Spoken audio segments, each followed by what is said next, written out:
அஸ்ஸலாமு அலைக்கும் ஃப்ரெண்ட்ஸ், எல்லோரும் எப்படி இருக்கீங்க? அல்ஹம்துலில்லாஹ் நாங்கள் எல்லோரும் நல்லாயிருக்கோம். நீங்களும் நல்லா இருப்பீங்கன்னு நினைக்கிறேன். நான் இன்றைக்கி வீடியோவில் செய்ய ரெசிபி என்னென்னா ஒரு ஹெல்த்தான ராகி புட்டு தாங்க செய்ய போகிறேன். நம்ம சேனல் ஏற்கனவே இந்த மாதிரி டிஃப்ரெண்ட் டைப்பில் நம்ம வந்து போட்டிருக்கோம். இப்போ வாங்க அதை எப்படி செய்யலாம்னு பார்க்கலாம். வீடியோக்குள்ளே போட்டோம்னே அப்படியே நம்ம சேனல் மும்தாஜ் கிச்சனை சப்ஸ்கிரைப் பண்ணிவிட்டு அப்படியே பக்கத்தில் இருக்க பெல் ஐக்கானை கிளிக் பண்ணிவிடுங்க. அப்போ தான் நான் போடுற வீடியோ உங்களுக்கு உடனே வருங்க. அதுக்கு ஃபஸ்ட்டு ஒரு பிளேட் எடுத்துருக்கேங்க.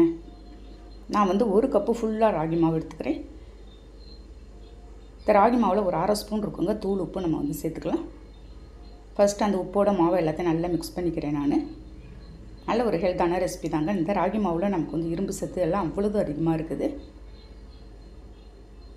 ஃபஸ்ட்டு மிக்ஸ் பண்ணிவிட்டு இப்போ கொஞ்சம் கொஞ்சமாக தண்ணி ஊற்றி மாவை ஒரு சரியான கன்சிஸ்டன்சிக்கு நான் வந்து பிணைஞ்சி எடுத்துகிட்டு போகிறேங்க. கொஞ்சம் கொஞ்சமாக நீங்கள் வந்து தண்ணி ஊற்றிக்கோங்க. மாவு எதுவுமே கட்டிப்பட்டுறக்கூடாது. பாருங்கள், அந்த எல்லா மாவுலையும் அந்த தண்ணி படுற மாதிரி நம்ம எல்லாத்தையும் லைட்டாக மிக்ஸ் பண்ணி கொஞ்சம் கொஞ்சமாக எடுத்துக்கணும். பாருங்கள், இந்த மாதிரி மாவை தண்ணி தெளித்து நல்ல கலகலன்னு மாவை வந்து மிக்ஸ் பண்ணி எடுத்துக்கணுங்க. இந்த மாதிரி நமக்கு பிடிக்கிறதுக்கு வரணும். நமக்கு தண்ணி ஊற்றின அளவு சரியான கன்சிஸ்டன்சின்னு அப்போ தாங்க அர்த்தம்.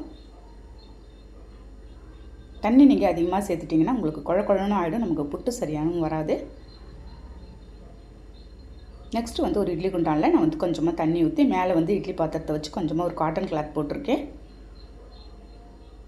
நம்ம ரெடி பண்ணி வச்சுருந்த ராகி மாவு எடுத்து எல்லாத்தையும் அதோட ஆட் பண்ணிடுறேங்க. அவ்வளோ தூரம் சூப்பராக இருக்குங்க. ஒரு பிரேக்ஃபாஸ்ட் ரெசிபியாக கூட நீங்கள் இதை வந்து செஞ்சு சாப்பிட்லாம். நம்ம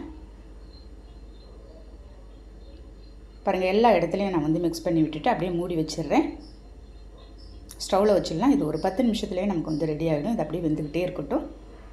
அதுக்குள்ளே அதுக்கு நான் சேர்க்கறதுக்கு நான் வந்து வேர்க்கடலையும் நான் வந்து வறுத்துட்ருக்கேங்க.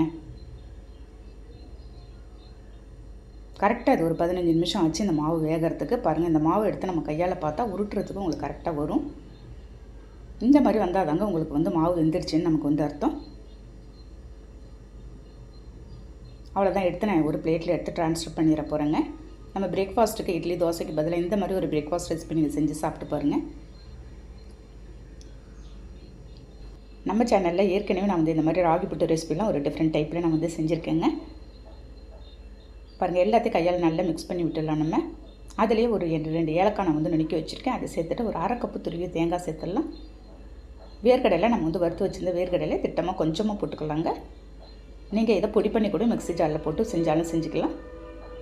அதோட ஒரு 2 ஸ்பூன் நான் வந்து ஒயிட் சுகர் போட்டிருக்கேன். என்கிட்ட வெல்லமும் நாட்டு சர்க்கரையும் எதுவுமே இல்லைங்க. அதனால் நான் வந்து இன்றைக்கி ஒயிட் சுகர் போட்டிருக்கேன். உங்கள்கிட்ட வெல்லம் இருந்தால் கூட நீங்கள் ஆட் பண்ணிக்கலாம். பாருங்கள், எல்லாத்தையும் நல்லா மிக்ஸ் பண்ணி விட்டு அப்படியே எடுத்து சூடாக எடுத்து சாப்பிடும்போது செம்ம சூப்பரான டேஸ்ட்டில் இருந்துச்சுங்க. அந்த வேர்க்கடலையெல்லாம் அவ்வளோ ஒரு ப்ரோட்டீன் சத்துலாம் இருக்குது. கேழ்வரகு மாவில் நமக்கு இரும்பு சத்துலாம் எல்லாமே இருக்குங்க. நல்ல ஒரு ஹெல்த்தான ரெசிபி தான் இது உங்களுக்கு.